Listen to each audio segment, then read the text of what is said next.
Hello there, and welcome to the Marketing SOS Show. I am your host, Eric Yee, and I have a question for you. Have you ever used a time machine before? No? Impossible, you say. Defies the laws of physics, perhaps. But on today's episode, that is exactly what we're going to be doing. We have a question from a listener regarding their uncle's business, and it pertains to their business seeming to be stuck in a different time era. Perhaps even a time capsule, you could say. And I'm sure everyone out there has seen businesses like this, whether they're in local ads or you see them around in your local area. Companies that seem to somehow still be existing in the digital age, but almost resisting, digging their heels, and not using any kind of digital technology or digital media whatsoever, and you just wonder, how do they still exist? How are they still in business? Well, we're going to hear about one of those companies on today's show and learn just what's going on with them. So strap into your DeLorean or jump in your TARDIS or whatever it is that Tony Stark builds in Avengers Endgame, and we'll hear from Cindy about her uncle's business right after this music.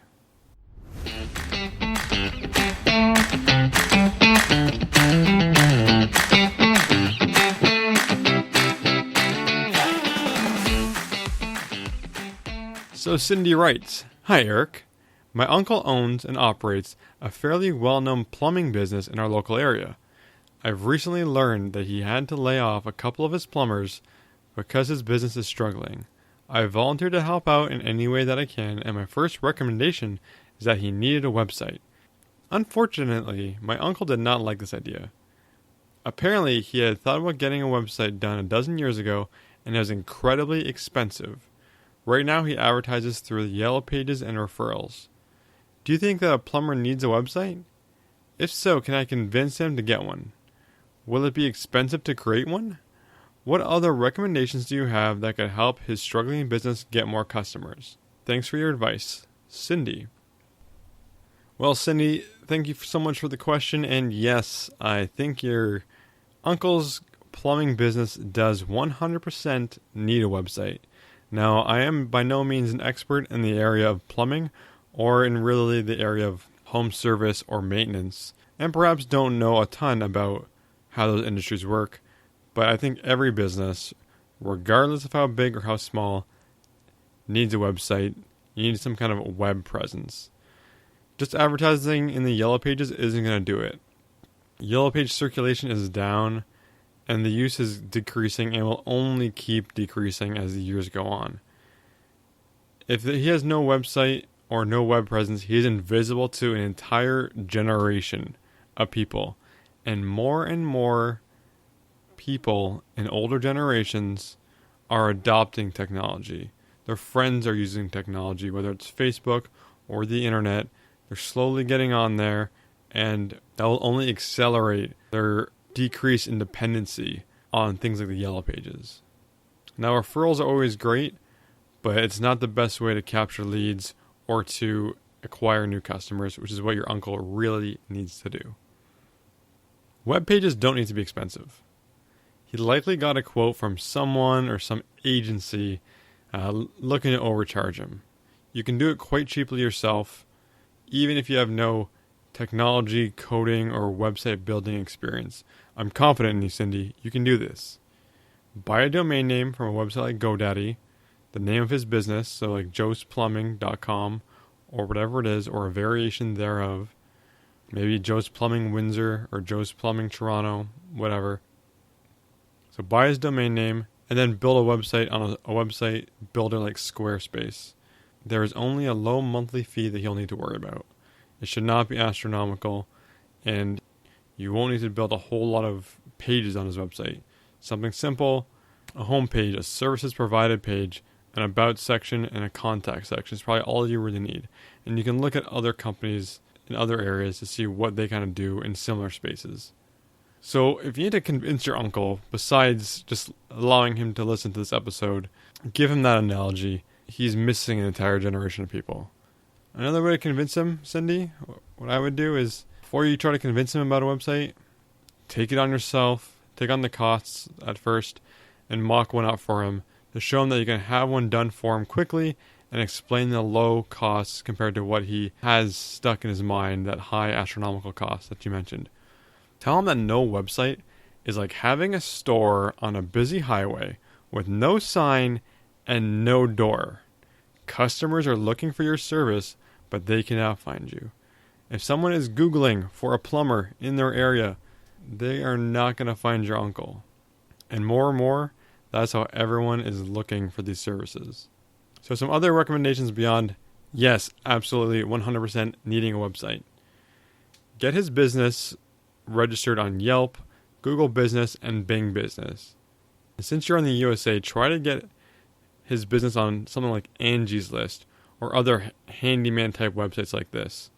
Now, for those of you that don't know what Angie's List is or what I'm referring to by other websites like that, these are generally websites that list trusted service providers. So a list of handymen, carpenters, plumbers, etc. with reviews, things like that. So Angie's List started as a list of Angie, this person who started the website, her list of preferred vendors or people she liked, and it grew up from there. So now it's all over the USA. I'm not sure if it's gone beyond there, but you can look in your local area to find well-regarded, well-respected, and well-reviewed tradespeople and other professional services. Now, once you get all those things set up, Cindy, solicit reviews from customers to put onto those services. If he has had a lot of family and friend clients, start with them now, especially on Google Business, as well as capture those testimonials as something you can use in the future on his website. Now, one thing I'm going to ask, and this is a general idea that I have with most tradespeople, is how is he taking requests and booking visits now? I am going to guess that all calls that he gets go to his personal cell phone. It would be great if you could look for some kind of software that can take online bookings or even automated phone bookings, leaving voicemails, and schedule everything out for him. Look at areas where you can automate or help him with the administrative side of his business so he can book more calls and make more money. This way he's not missing any business or any calls, and he can keep his staff busy and not have to lay anybody off. Now, a lot of customers may not want to even call. I know some of the people in like my sister's generation, they don't like calling. They would rather email or deal with someone online instead of actually talking for whatever reason. People have many different reasons for wanting to do that, so he needs to have an email address set up as well. Now, when you're registering his domain name, like we mentioned for his website, a lot of providers will also give you email addresses as well. I would really recommend going with a company like Namecheap or HostGator or even GoDaddy to register your domain name, and then you can host a website with Wix or Squarespace or even HostGator. So get him an email address for customers who don't want to call in. Now, a nice touch always is follow-ups. You know, if he fixes a leaky pipe and then he leaves, but what about the follow-up afterwards? You can really get a loyal customer who will talk about you if you follow up. So have him or someone else call or email to follow up with those customers and ask if everything is still okay. Little follow-ups like that are a nice touch. It shows you care. It shows you care about your workmanship. Now, this next point may be a little out of the realm of possibility right now, or may not even fit in his business, but I like it. So after the visits that he goes on, I would send customers a thank you card for their business and include a magnet for your business or for your uncle's business in there with his number on it. Hopefully it'll be like a leave behind that people turn to first if they need a plumber or use as a referral. Now, another advanced thing you could look at doing for your uncle is start a Google ad account and start bidding on search terms in your area. So when people are Googling plumber, my city, water leak, my city, main burst, my city, etc., this way your uncle's website will show the top of Google, perhaps with his number right there when someone is looking for help. Now, if you're ambitious and you've done all the above and it's working well, if he wants to take things to the next level and get even more sales, he can look at doing content marketing to attract new people to his website and get more web visitors, do YouTube videos, and look at articles explaining how to fix common problems.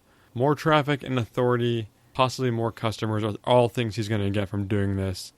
Even if someone looks at it and, oh, that's how you fix a leaky pipe, I can do that. They're still going to have an affinity for his business and his business name, even if they're not using his services. Now, another area that you could look at doing too is, again, it might be a little more ambitious, is you can start even pitching stories to local news stations to get on the air. Now, I know you're going to say, like, why would the news want to cover a local plumber? Your uncle could try to become the subject matter expert, the number one plumbing guy in his area, on the local news, on local radio stations, things like that. So like a news story could be like in the winter, the importance of turning off exterior pipes. On Earth Day, things not to flush down the toilet, etc. You might just get some additional extra exposure, which it can never hurt.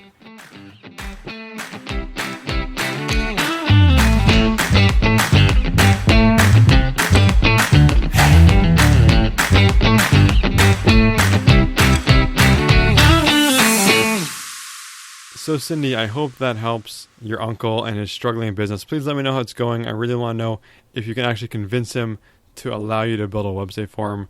Because I know certain people, you get stuck in your ways, you get complacent, you get comfortable. Change can be tough, but it sounds like your uncle needs to change if his business is going to survive. So please let me know how things are going with him and what you guys end up doing. What new directions you take things in. I'm very curious to know.